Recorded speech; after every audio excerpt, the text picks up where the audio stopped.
This week in Jamaica Now, it wasn't me. A signed driver says he was not behind the wheel in the bizarre halfway tree crash. The hunt is on for another driver. PJ Patterson released from hospital after being injured in a motor vehicle accident at his Norbrook home. Alleged gangster killed a child and a pregnant woman among 5 injured as a gunman invades a doctor's office in Kingston. The latest in the recovery of a baby dumped in a pit latrine in St. Mary.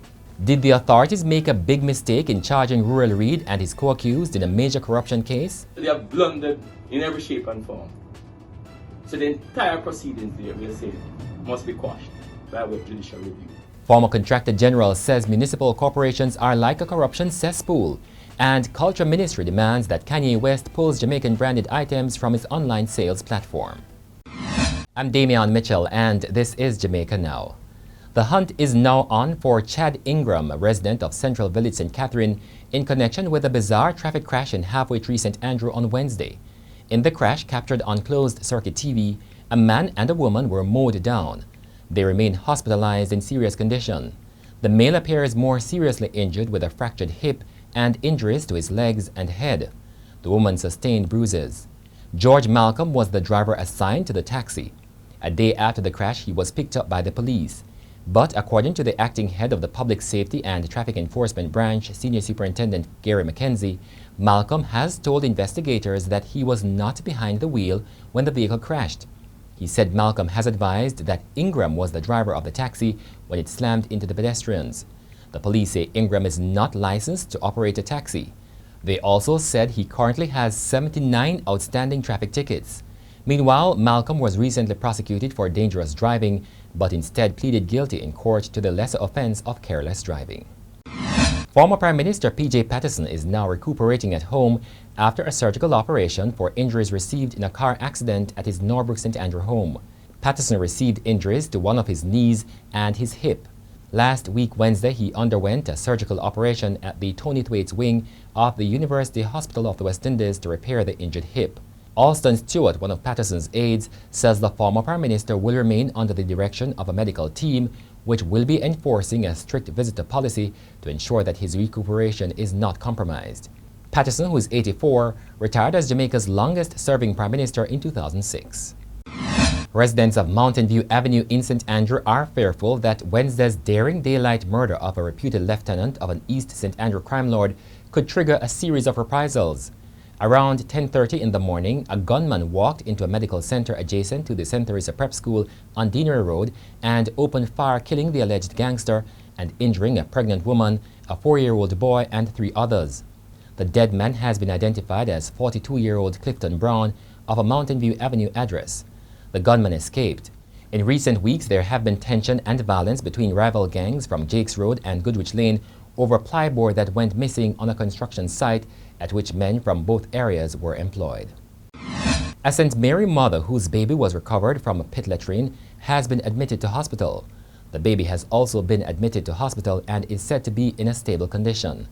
The St. Mary police say an investigation is still underway into the incident. Health officials say based on the state of the child, the baby was dumped in the latrine shortly after being born. Neighbors indicated that they heard cries coming from the latrine around 8 o'clock on Wednesday evening and went to investigate. They discovered the child but were not able to retrieve the baby until Thursday morning.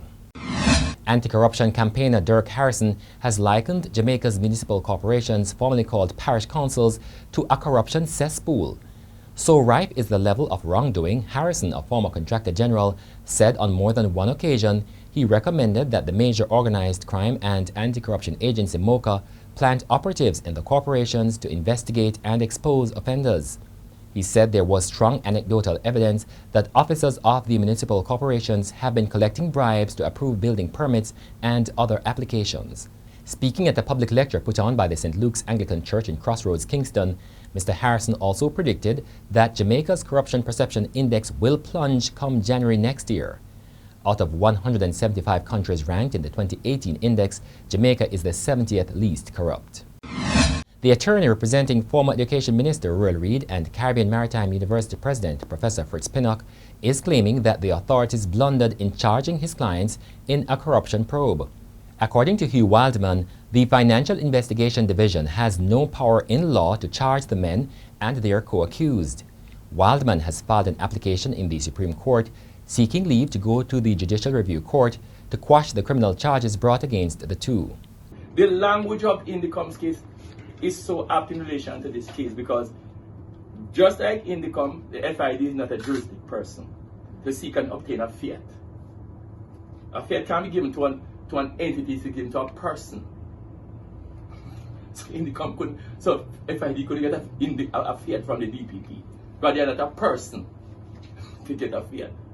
So they have blundered in every shape and form. So the entire proceedings there, we'll say, must be quashed by way of judicial review. On October 9, Reed, his wife Sharon, their daughter Sherelle, as well as Pinnock and Brownstown Division Councillor Kim Brown Lawrence were arrested and charged following a year-long corruption probe into the Education Ministry and the CMU. American rapper Kanye West has pulled from his Sunday service website items improperly branded with Jamaica's national symbols and emblems. The items were being sold without the permission of Jamaica shortly after West and his 120-member choir came to Jamaica for their Sunday service concert series.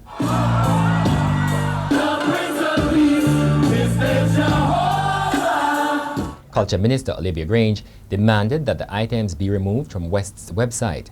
She said her ministry neither received a request nor did it give permission for Jamaica's national symbols and emblems to be used for a commercial manner or otherwise.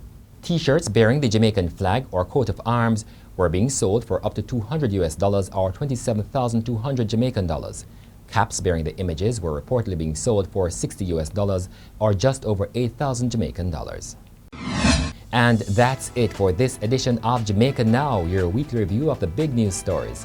Send us your comments at onlinefeedback@gleanerjm.com. You may tune in to Power 106 FM for regular updates. Follow us on Twitter and Instagram at Jamaica Gleaner and on Facebook at Gleaner Jamaica. I'm Damian Mitchell, and before we go, 215 people were on Monday presented with national honors and awards. Among them, Tamar Blake, the Registrar General's Department officer who raised an alarm when a woman tried to register a stolen baby. Here is Ms. Blake after receiving the badge of honor for gallantry. I'm still in awe. It's a ecstatic moment at this time. I really wasn't looking forward to being rewarded for me just doing my job, but I really appreciate the fact that, the government took the time out to recognize, me for going the extra mile. And this is setting the precedent for persons who are of the government sector, that even though your recognition might not come just yet, just keep on working hard, dotting the I's, crossing the T's, being vigilant at what you do.